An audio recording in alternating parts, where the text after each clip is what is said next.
ABCD একটি সামান্তরিক যেখানে AP সমান সমান পি কিউ সমান সমান কিউ আর সমান সমান আর বি। এটা এখানে আবার লিখছি এপি সমান সমান পি কিউ সমান সমান কিউ আর সমান সমান আর বি। ছায়াকৃত অংশের ক্ষেত্রফল 9 বর্গ একক। এই যে এটার ক্ষেত্রফল হচ্ছে 9 বর্গ একক।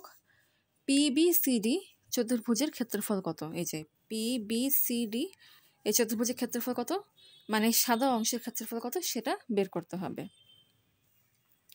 আচ্ছা, এবি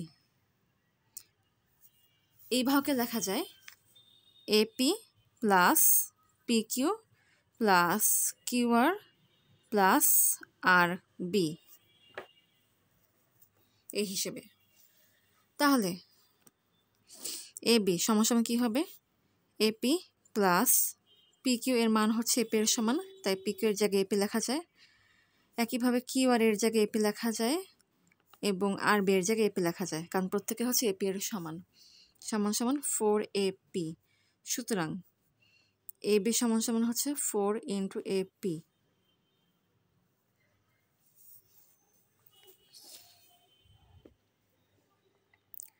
এখন একটা লম্ব অঙ্কন করি।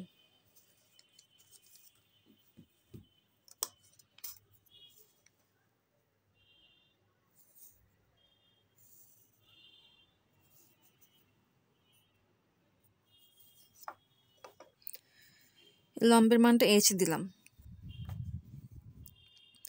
তাহলে কালো অংশ কিংবা ত্রিভুজ এ পি ডি এর ক্ষেত্রফল কি হবে?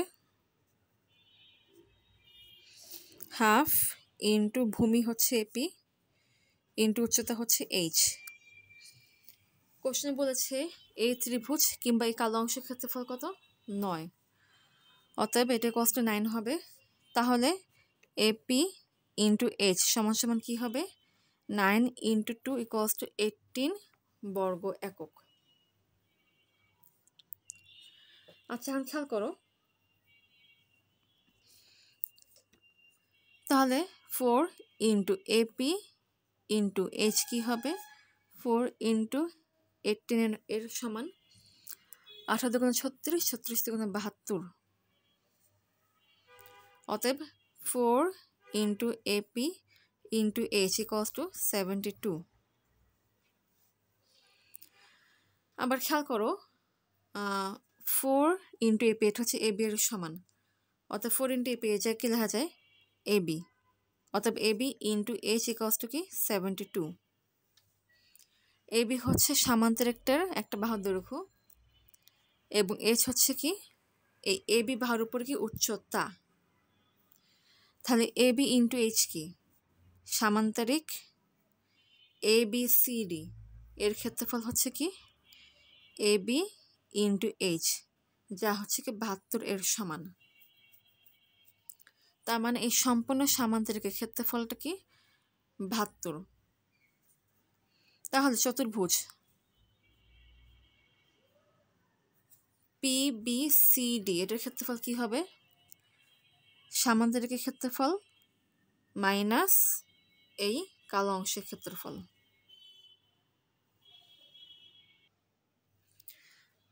সামান্তরিকের ক্ষেত্রফল কি পেলাম? 72 মাইনাস কালো অংশের ক্ষেত্রফল কত, যেটা কোশ্চেন দেওয়া ছিল 9। আচ্ছা, 72 মাইনাস 9, 72 মাইনাস 10 কত? 62, যোগ 1 63।